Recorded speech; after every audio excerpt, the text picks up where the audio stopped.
Welcome to Chandru maths. IG mint, அதாவது Indian government mint அப்படிங்கிற மாதிரி சொல்லுவாங்க. இது வந்து பார்த்தீங்கன்னா இந்திய அரசோட நாணயம் தயாரிக்கக்கூடிய ஒரு ஃபேக்ட்ரி. ஓகே, இங்கே மொத்தமாக ஒரு 94 வேக்கன்சிக்கான அஃபிஷியல் நோட்டிஃபிகேஷன் ரிலீஸ் பண்ணியிருக்காங்க. இது வந்து ஒரு பப்ளிக் செக்டார் அண்டர்டேக்கிங் தான். இது வந்து பியூர்லி சென்ட்ரல் கவர்மெண்ட் அப்படிங்கிற மாதிரி கிடையாது. சென்ட்ரல் கவர்மெண்டோட கண்ட்ரோல் இருக்கக்கூடிய பப்ளிக் செக்டார் அண்டர்டேக்கிங் தான். ஓகே, ஸோ இதில் வந்து பார்த்தீங்கன்னா ஒரு சில போஸ்ட்டுக்கு வந்து டிகிரி முடித்தவங்க எல்லாரும் அப்ளை பண்ணுற மாதிரி இருக்குது. அதுக்கான சிலபஸ் வந்து பார்த்தீங்கன்னா எஸ்எஸ்சி எக்ஸாமுக்கான சிலபஸ் தான்.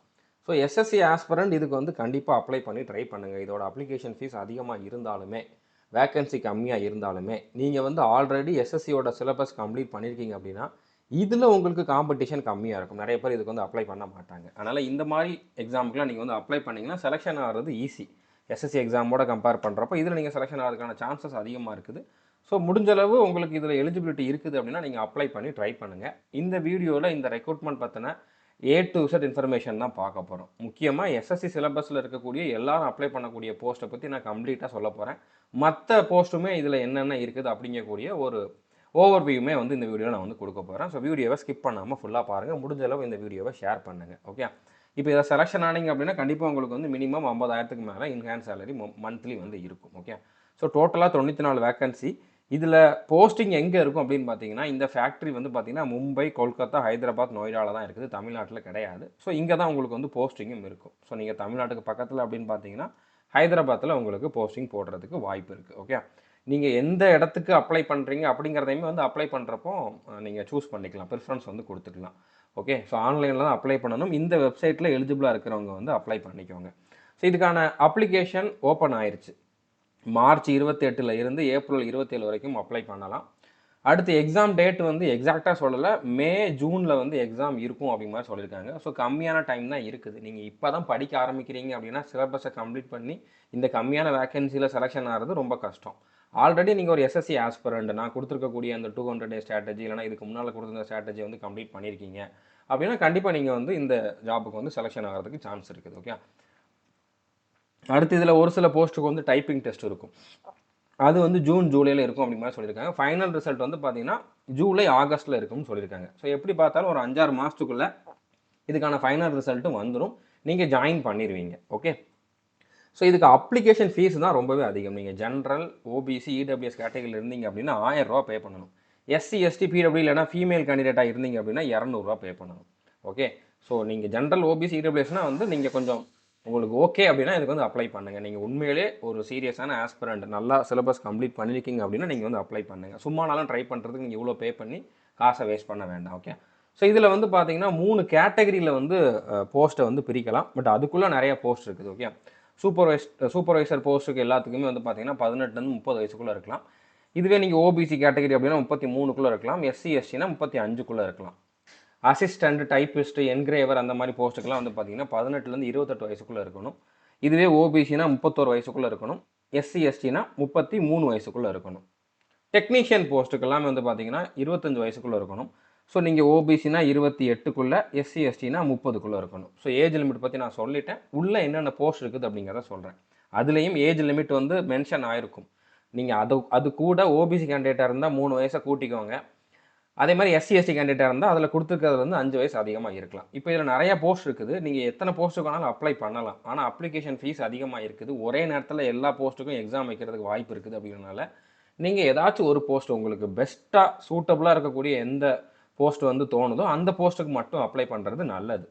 ஒருவேளை எக்ஸாம் டேட் வேறு நாட்களில் வச்சாலும் எக்ஸாம் சென்டரும் உங்களுக்கு தமிழ்நாட்டில் கிடையாது. நீங்கள் ட்ராவல் பண்ணி போயிட்டு வர்ற மாதிரி இருக்கும். அதனால் ஒரு போஸ்ட்டுக்கு மட்டும் நீங்கள் அப்ளை பண்ணீங்க அப்படின்னா உங்களுக்கு நல்லது. ஓகே, செலெக்ஷன் ப்ராசஸ் எப்படி இருக்கும் அப்படின்னு பார்த்தீங்கன்னா இதில் ஃபஸ்ட்டு எடுத்தோடனே ரிட்டன் எக்ஸாம் இருக்கும்.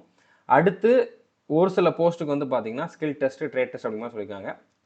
அது டைப்பிங் டெஸ்ட் தான். ஓகே, அடுத்து டைப்பிங் டெஸ்ட் வந்து பார்த்தீங்கன்னா கிளரிக்கல் போஸ்ட்டுக்கு இருக்கும். ஸோ நம்ம இந்த ஸ்கில் டெஸ்ட்டு, ட்ரேட் டெஸ்ட் இருக்கக்கூடிய போஸ்ட்டை பற்றி பார்க்க போகிறது கிடையாது. நம்ம மெயினாக பார்க்க போகிறது டைப்பிங் டெஸ்ட் இருக்கக்கூடிய போஸ்ட்டை பற்றி தான். Okay, so written exam, typing test, document verification, medical exam இருக்கும். இப்போ ஒரு சில போஸ்ட்டுக்கு வேணால் ஸ்கில் டெஸ்ட்டு, ட்ரேட் டெஸ்ட்டு இருக்கும். ஓகே, இப்போ இதில் வந்து அந்த ஆன்லைன் எக்ஸாம் வந்து பார்த்தீங்கன்னா இங்கிலீஷில் தான் கொஷின் இருக்கும். ஹிந்தி, இங்கிலீஷில் தான் இருக்கும். நீங்கள் இங்கிலீஷில் இருக்கக்கூடிய கொஷின் வந்து அட்டன் பண்ணிக்கலாம். நெகட்டிவ் மார்க் இதில் கிடையாது. ஓகே, அதுக்கப்புறம் எக்ஸாம் சென்டர் எங்கே இருக்கும்னு சொல்லிட்டாங்க. டெல்லி, ஹைதராபாத், மும்பை, கொல்கத்தா இந்த இடத்துல மட்டும்தான் உங்களுக்கு வந்து எக்ஸாம் இருக்கும். அதுக்கப்புறம் இதில் junior office assistant, junior bullion assistant, Hindi typist, இந்த போஸ்ட்டுக்கெல்லாம் டைப்பிங் டெஸ்ட்டு உண்டு. டைப்பிங் டெஸ்ட்டு டெல்லியில் மட்டும்தான் நடக்கும் அப்படி மாதிரி கொடுத்துருக்காங்க. ஸோ புரிஞ்சுருக்குன்னு நினைக்கிறேன். இப்போ இதில் 4 ஏரியாவில் வந்து போஸ்டிங் கொடுத்துருக்காங்க, வேக்கன்சி கொடுத்துருக்காங்க. Okay, IG, MN, MM, MH, எம்கேன்னு கொடுத்துருக்காங்க. ஸோ என்னன்னா வந்து பார்த்தீங்கன்னா ஐஜிஎம்னா இந்தியன் கவர்மெண்ட் மின்ட், அந்த ஃபேக்ட்ரியோட பேர். ஓகே, என்னங்கிறது எதை குறிக்குது? நொய்டாவை குறிக்குது. நொய்டானா டெல்லி பக்கத்தில் இருக்குது. ஓகே, எம்ங்கிறது எதை குறிக்குது? மும்பையை குறிக்குது. ஹச்சுங்கிறது ஹைதராபாத்தை குறிக்குது. கேங்கிறது கொல்கத்தாவை குறிக்குது. ஓகே, ஸோ இந்த 4 இடத்துல இந்த ஃபேக்ட்ரியில் வேக்கன்சி இருக்குது. ஸோ உங்களுக்கு உள்ளே வந்து பார்த்தீங்கன்னா ஐஜிஎம்என், எம்எம் அப்படிங்கிற மாதிரி தான் மென்ஷன் பண்ணியிருப்பாங்க. ஸோ நீங்கள் அதை வச்சு அண்டர்ஸ்டாண்ட் பண்ணிக்கோங்க. பர்டிகுலராக நீங்கள் ஹைதராபாத் எக்ஸ்பெக்ட் பண்ணுறீங்கன்னா ஹச்சுன்னு வர்றது ஹைதராபாத்தோடது. ஓகே, இப்போ ஒவ்வொரு போஸ்ட்டை பற்றி நம்ம வந்து டீட்டெயிலாக பார்க்கலாம். ஃபஸ்ட்டு மேக்ஸிமம் எல்லாரும் அப்ளை பண்ணுற மாதிரி இருக்கக்கூடிய போஸ்ட்டை பற்றி பார்க்கலாம். ஜூனியர் ஆஃபீஸ் அசிஸ்டன்ட், இதோட பேசிக் பே 21,540. கண்டிப்பாக இன்ஹான்ஸ் சாலரி வந்து பார்த்தீங்கன்னா கிட்டத்தட்ட 40,000 இருக்கும்.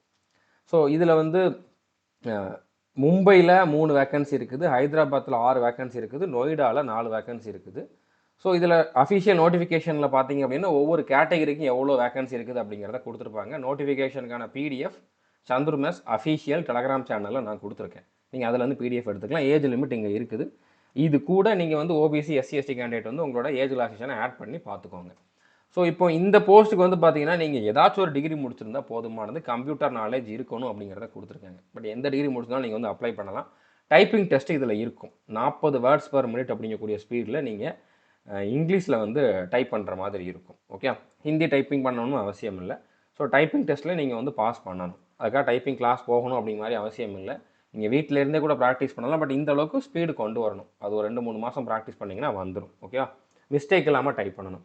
அடுத்து ஜூனியர் புல்லியன் அசிஸ்டண்ட், இந்த போஸ்ட்டுக்குமே வந்து பார்த்தீங்கன்னா மொத்தமாக வந்து பார்த்தீங்கன்னா ஹைதராபாத்தில் 3 வேக்கன்சி, நொய்டாவில் 2 வேக்கன்சி இருக்குது.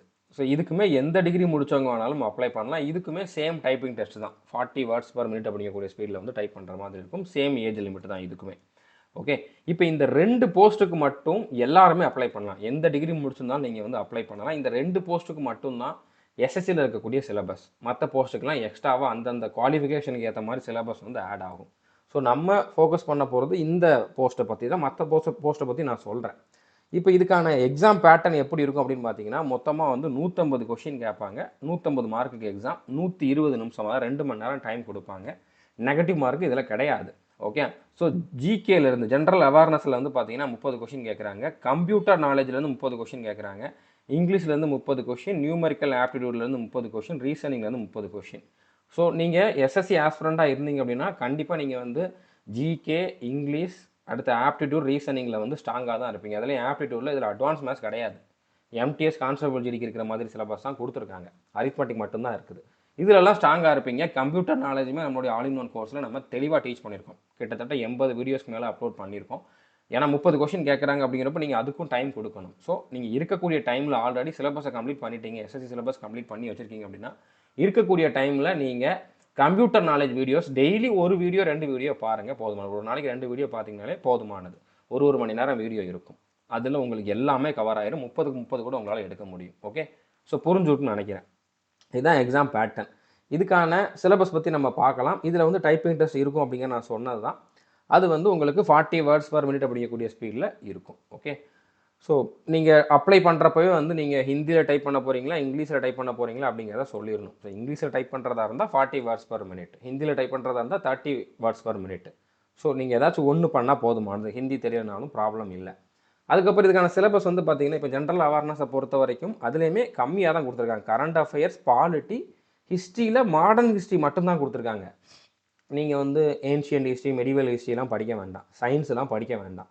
ஓகே, ஜாகிரஃபி படிக்க வேண்டாம். இந்த 3 மட்டும் படித்தா போதுமானது. ஸோ இது 3 நிறைய பேர் வந்து ஆல்ரெடி கம்ப்ளீட் பண்ணியிருப்பீங்க. ஏன்னா எஸ்எஸ்சிலேயுமே இதுக்கான வெயிட்டேஜ் அதிகம் அப்படிங்கிறனால. ஓகே, அடுத்து கம்ப்யூட்டர் நாலேஜை பொறுத்த வரைக்கும் நார்மலாக உங்களுக்கு பேசிக் எல்லாமே தெரிஞ்சிருக்கணும். அதில் பர்டிகுலராக வந்து MS Office, Excel, power point, MS Access இதை பற்றிலாம் உங்களுக்கு தெரிஞ்சிருக்கா அப்படிங்கிறத வந்து செக் பண்ணுற மாதிரி கொஷின்ஸ் இருக்கும். நம்ம கோர்ஸில் இதெல்லாம் தெளிவாக டீச் பண்ணியிருக்கோம். அடுத்து இங்கிலீஷை பொறுத்த வரைக்கும் சேம் எஸ்எஸ்சியில் இருக்கிற மாதிரி அதே சிலபஸ் தான். Fill in the blank, error spotting, article, verb, preposition இதெல்லாமே வந்து கிராமரில் வர்றது தான். ஓகே, ஸ்பெல்லிங் டெஸ்ட்டு, அதாவது மிஸ்பெல்ட் வேர்ட்ஸ் கேட்பாங்க, ஒக்காபுலரி, கிராமர்னு தனியாகவும் கொடுத்துருக்காங்க, சினானிம்ஸு, சென்டென்ஸ் ஸ்ட்ரக்சர், ஸோ இது வந்து ஒருவேளை இந்த பிக்யூஆர்எஸ் மாதிரி இருக்கலாம், ஜம்பிள்டு சென்டென்ஸ் மாதிரி இருக்கலாம். ஆன்டனிம்ஸு, சென்டென்ஸ் கம்ப்ளீஷன்னா வந்து ஃபில் இன் த பிளாங்க் மாதிரி இருக்கிறதுக்கு வாய்ப்பு இருக்குது. ஓகே, அடுத்து கரெக்ட் யூசேஜ் ஆஃப் வேர்ட்ஸு. இது வந்து ஒரு வேளை சினானிம்ஸ் அனானிம்ஸ் மாதிரி இருக்கலாம், ஃபில் இன் த பிளாங்க் மாதிரி இருக்கலாம். எப்படி கேட்பாங்கன்ட்டு தெரியலை. பட் எஸ்எஸ்சியோட சிலபஸ் கம்ப்ளீட் பண்ணிங்கன்னா கண்டிப்பாக இதில் நீங்கள் வந்து நல்ல மார்க் எடுக்க முடியும். ஃப்ரேசஸ் அண்ட் இடியம்ஸ் எல்லாமே வந்து கேட்குறாங்க. ஓகே, ஸோ இப்போ அடுத்த நியூமெரிக்கல் ஆப்டிடியூடை பொறுத்த வரைக்கும் ஃபுல் அண்ட் ஃபுல் இதில் வந்து அரித்மெட்டிக் மட்டும்தான். Percentage, profit and loss, number system, ratio, simple interest, compound interest, இந்த மாதிரி டாபிக் தான் இருக்குதே தவிர அல்ஜிப்ரா, ட்ரிக்னாமெட்ரி, ஜாமெட்ரிலாம் கிடையாது. இப்போ ஜாமெட்ரிக் ஃபிகர்ஸ்ன்னு கொடுத்துருக்காங்களா, இது வந்து area and perimeter of geometric figures, அதாவது மென்சுரேஷன் டாப்பிக்கை தான் அந்த மாதிரி கொடுத்துருக்காங்க. அடுத்து ரீசனிங்கில் நார்மலாக எஸ்எஸ்சிக்கு படிக்கிற ரீசனிங் போதுமானது, எக்ஸ்ட்ராவாக நீங்கள் எதுவும் படிக்க வேண்டிய அவசியம் இல்லை. ஸோ இந்த கிளாஸஸ், இந்த போஸ்ட்டுக்கான கிளாஸஸ் வந்து பார்த்திங்கன்னா நம்மளுடைய ஆல் இன் ஒன் கோர்ஸில் அவைலபிளாக இருக்குது. ஸோ நீங்கள் ஜாயின் பண்ண வேண்டிய நம்மளுடைய ஆல் இன் ஒன் கோர்ஸில் தான். கோர்ஸில் எப்படி ஜாயின் பண்ணலாம் அப்படின்னு கேட்டிங்கன்னா, நீங்கள் ப்ளே ஸ்டோரில் போய்ட்டு சந்துரு மேத்ஸ்னு சர்ச் பண்ணிங்க அப்படின்னா நம்மளோட ஆப் வரும். அதில் வந்து பெய்டு கிளாஸஸ் அப்படிங்கக்கூடிய ஒரு ஆப்ஷன் இருக்கும். அதை கிளிக் பண்ணிவிட்டு all in one course open பண்ணிங்க அப்படின்னா அதில் 1499 பே பண்ணுற மாதிரி இருக்கும். ஒன் டைம் பே பண்ணிங்க அப்படின்னா 3 இயர்ஸ் வேலிடிட்டி உண்டு. ஓகே, ஸோ இதில் எஸ்எஸ்சி எக்ஸாமுக்கான சிலபஸை மட்டும் நீங்கள் கம்ப்ளீட் பண்ணாலே போதுமானது. இந்த ஒரே கோர்ஸில் எஸ்எஸ்சி, ரயில்வே, அடுத்ததான் வந்து அக்னிவீர், அடுத்து வந்து கோஸ்ட் கார்டு, அதுக்கப்புறம் இன்னும் நிறையா 35க்கு அதிகமான எக்ஸாமுக்கான சிலபஸ் இந்த ஒரே கோர்ஸில் அவைலபிளாக இருக்குது. நீங்கள் எந்த எக்ஸாமுக்கு படிக்கிறதா இருந்தாலும் இந்த ஒரு கோர்ஸில் ஒரு வாட்டி ஜாயின் பண்ணால் போதுமானது. 3 வருஷத்துக்கு நீங்கள் வந்து வேறு எதுலையும் ஜாயின் பண்ண வேண்டிய அவசியம் இல்லை. ஓகே, இப்போது இதில் நீங்கள் எந்த ஃபோல்டரை ஃபாலோ பண்ணலாம் அப்படின்னா டாபிக் வைஸ் வீடியோஸ் ஃபோல்டர்னு ஒன்று இருக்கும். நீங்கள் கோர்ஸ் ஓப்பன் பண்ண உடனே அது உள்ள நான் 200 டே ஸ்ட்ராட்டஜி கொடுத்துருப்பேன், அதை ஃபாலோ பண்ணலாம். அது வந்து ஃபியூச்சரில் மற்ற எக்ஸாம் படிக்கிறவங்களுக்காக சொல்கிறேன். அடுத்து எஸ்எஸ்சி எக்ஸாமுக்குன்னு தனியாகவும் ஒரு ஃபோல்டர் கொடுத்துருப்பேன். நீங்கள் அதில் இருக்கக்கூடிய சிஜிஎல், சிஹெச்எஸ்எல், எம்டிஎஸ், சிஏபிஎஃப் இதில் எதை வேணாலும் ஃபாலோ பண்ணலாம். ஓகே, இது வந்து ஃபியூச்சரில் படிக்கிறவங்களுக்காக சொல்கிறேன். இப்போதைக்கு இந்த போஸ்ட்டுக்குன்னு நீங்கள் பார்த்தீங்க அப்படின்னா, நீங்கள் இப்போ தான் ஜாயின் பண்ணி படிக்க ஆரம்பிக்கிறீங்க அப்படின்னா நீங்கள் படிக்க வேண்டாம்னு நான் சொல்லலை, இப்போது படிக்க ஆரம்பிங்க. ஆனால் உடனே 2 மாதத்துக்குள்ளே எக்ஸாம் வைக்கிற ஒரு எக்ஸாமில் நான் செலெக்ஷன் ஆகணும் அப்படிங்கிற மாதிரி ரொம்ப எக்ஸ்பெக்டேஷனோடு வந்து படிக்காதீங்க. அது வந்து சான்சஸ் கம்மி. ஏன்னா சிலபஸ் ரொம்ப அதிகமாக இருக்குது. சிலபஸை கம்ப்ளீட் பண்ணாலும் நீங்கள் ப்ராக்டிஸ் பண்ண தான் இம்ப்ரூவ்மெண்ட் இருக்கும். அப்படின்னால நீங்கள் இப்போது படிக்க ஆரம்பிங்க. இதே மாதிரி நிறையா நோட்டிஃபிகேஷன் வரும். அடுத்து எஸ்எஸ்சியில் அடுத்தடுத்து நோட்டிஃபிகேஷன் வரப்போகுது. அதுக்கெல்லாம் நீங்கள் வந்து இப்போ இருந்து படிக்க ஆரம்பிச்சிங்க அப்படின்னா கண்டிப்பாக உங்களால் வந்து அதில் செலெக்ஷன் ஆக முடியும். இப்போ நம்ம மற்ற போஸ்ட்டுக்கு வந்து சிலபஸ் பற்றி பார்க்க போகிறது கிடையாது. நீங்கள் இப்போ நான் அடுத்து சொல்ல போகிற மற்ற போஸ்ட்டோட சிலபஸ் தெரிஞ்சுக்கணும் அப்படின்னா அதுக்கப்புறம் ஒவ்வொரு போஸ்ட்டோட ஜாப் ப்ரொஃபைல் என்ன அப்படிங்கிறதையும் அவங்க தெளிவாக என்னென்ன ஒர்க் இருக்கும் அப்படிங்கிறத வந்து டைப் பண்ணி பேராகிராஃப் மாதிரி கொடுத்துருக்காங்க. அதுக்கப்புறம் டைப்பிங் டெஸ்ட்டில் என்னென்ன மாதிரி எரர் வந்து பார்ப்பாங்க அப்படிங்கிறதையுமே தெளிவாக கொடுத்துருக்காங்க. ஸோ இன்னும் எக்ஸ்ட்ரா இன்ஃபர்மேஷன் பற்றி தெரிஞ்சுக்கணும் அப்படின்னா நீங்கள் இந்த அஃபீஷியல் நோட்டிஃபிகேஷனில் பாருங்கள். நோட்டிஃபிகேஷனுக்கான PDF Chandru maths official Telegram சேனலில் கொடுத்துருக்கேன். டெலகிராம் சேனலுக்கான லிங்க் டிஸ்கிரிப்ஷனில் இருக்குது. நீங்கள் டெலகிராம் ஓப்பன் பண்ணிவிட்டு சந்துரு மேத்ஸ் அஃபீஷியல்னு சர்ச் பண்ணாலும் நம்ம சேனல் வந்துடும். அதில் நீங்கள் இந்த பிடிஎஃப் எடுத்துக்கலாம். ஓகே, இப்போ இன்னும் நிறைய போஸ்ட் இருக்குது. இப்போ லெபார்ட்டரி அசிஸ்டன்ட் வந்து பார்த்திங்கன்னா அதுக்கு வந்து ஹைதராபாத்தில் ஒரு வேக்கன்சி இருக்குது. இதுக்கு வந்து நீங்கள் பிஎஸ்சி கெமிஸ்ட்ரி முடிச்சிருக்கணும். அதுக்கப்புறம் வந்து 55% மேலே மார்க்கும் எடுத்துருக்கணும். ஓகே, ஸோ இதோட எக்ஸாம் பேட்டர்னில் வந்து பார்த்திங்கன்னா 2 பார்ட் உண்டு. பார்ட் 1ல் வந்து அரித்மெட்டிக்கும் ரீசனிங்கும் இருக்கும். அது நான் இப்போ உங்களுக்கு காட்டின அதே சிலபஸ் தான் இருக்கும். ஆனால் பார்ட் 2ல் வந்து 105 கொஷின் கேட்குறாங்க. ஓகே, மொத்தமாக 150 கொஷின். அதில் பார்ட் 2ல் வந்து பார்த்திங்கன்னா 105 கொஷின் கேட்குறாங்க.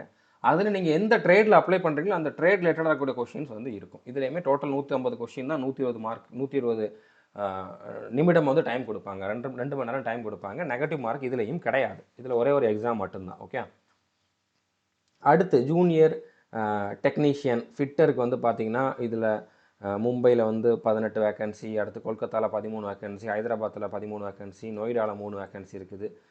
Junior technician attendance operator chemical plant. Okay, so இதில் வந்து மும்பையில் 3 வேக்கன்சி இருக்குது.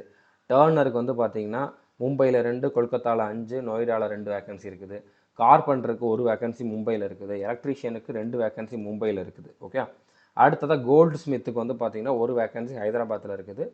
அடுத்து மெல்டருக்கு வந்து பார்த்திங்கன்னா 2 வேக்கன்சி கொல்கத்தாவில் இருக்குது. இதெல்லாமே வந்து ஜூனியர் டெக்னீஷியன் போஸ்ட்டுக்கான வேக்கன்சிஸ். ஓகே, ஸோ இதுக்கு எல்லாத்துக்குமே வந்து பார்த்திங்கன்னா நீங்கள் அந்தந்த ட்ரேடில் ஐடிஐ முடிச்சிருந்தீங்க அப்படின்னா அப்ளை பண்ணலாம். ஸோ இது எல்லாத்துக்குமே வந்து இந்த மாதிரி எக்ஸாம் பேட்டர்ன் இந்த மாதிரி தான் இருக்க போகுது. ஸோ அரித்மெட்டிக் ரீசனிங்கில் 20 கொஷின், அடுத்து 15 கொஷின். மிச்சம் இருக்கக்கூடிய கொஷின்ஸ் எல்லாமே வந்து பார்த்திங்கன்னா இதில் 120 கொஷின் தான். மிச்சம் இருக்கக்கூடிய 85 கொஷின் வந்து பார்த்திங்கன்னா உங்களுக்கு அந்த ட்ரேடு ரிலேட்டடாக இருக்கக்கூடிய கொஷின்ஸ் வந்து இருக்கும். 120 கொஷினுக்கு 120 நிமிஷம் டைம் கொடுப்பாங்க. எந்த ட்ரேடுக்குமே எந்த எக்ஸாமுக்குமே வந்து இதில் நெகட்டிவ் மார்க்கு கிடையாது. ஸோ இப்போ எல்லா போஸ்ட்டுக்குமே இப்போ நான் சொன்ன அந்த ஃபிட்டர், அடுத்து வந்து அட்டண்டன்ட் ஆப்பரேட்டர் கெமிக்கல் பிளான்ட், அடுத்தது வந்து பார்த்தீங்கன்னா டர்னர் கார்பென்ட்ரி, அடுத்த எலக்ட்ரீஷியன் கோல்ட் ஸ்மித்து மெல்டர், இது எல்லாத்துக்குமே நீங்கள் வந்து ஐடிஐ முடிச்சிருக்கணும். ஃபுல் டைம் ஐடிஐ முடிச்சிருக்கணும். அந்தந்த ட்ரேடில் வந்து நீங்கள் முடிச்சிருக்கணும். ஓகே. அடுத்து இந்த கோல்ட் ஸ்மித்துக்கு மட்டும் வந்து பார்த்தீங்கன்னா 2 இயர் ஃபுல் டைம் ஐடிஐ முடிச்சுட்டு, அது வந்து கோல்ட் ஸ்மித் ட்ரேடில் முடிச்சுட்டு 1 இயர் என்ஏசி சர்டிஃபிகேட் வச்சுருக்கணும் அப்படி மாதிரி சொல்லியிருக்காங்க. ஓகே, அது ரெண்டுமே இருக்கணும் அப்படி மாதிரி சொல்லியிருக்காங்க.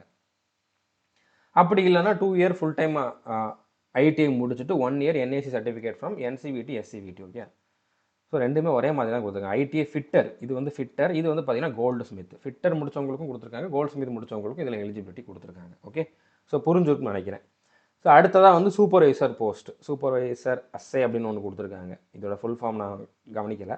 ஸோ இதுக்கு வந்து 2 வேக்கன்சி இருக்குது. அடுத்து டிஓ மெக்குக்கு வந்து ஒரு வேக்கன்சி மும்பையிலையும், 2 வேக்கன்சி நொய்டாலையும் இருக்குது. எலக்ட்ரிக் அப்படிங்கக்கூடிய போஸ்ட்டுக்கு வந்து 2 வேக்கன்சி இருக்குது. மெட்டலார்ஜிக்கு வந்து ஒரு வேக்கன்சி இருக்குது. இதுக்கெல்லாம் டெக்னிக்கல் குவாலிஃபிகேஷன் இருக்கணும். Okay, first class full time diploma முடிச்சிருக்கணும் எல்லாத்துக்குமே. ஓகே, டிப்ளமோ முடிச்சிருக்கணும். இல்லைனா அந்தந்த பிரான்ச்சில் வந்து நீங்கள் பிஇ பிடெக் பிஎஸ்சி முடிச்சிருந்தாலும் அப்ளை பண்ணலாம்.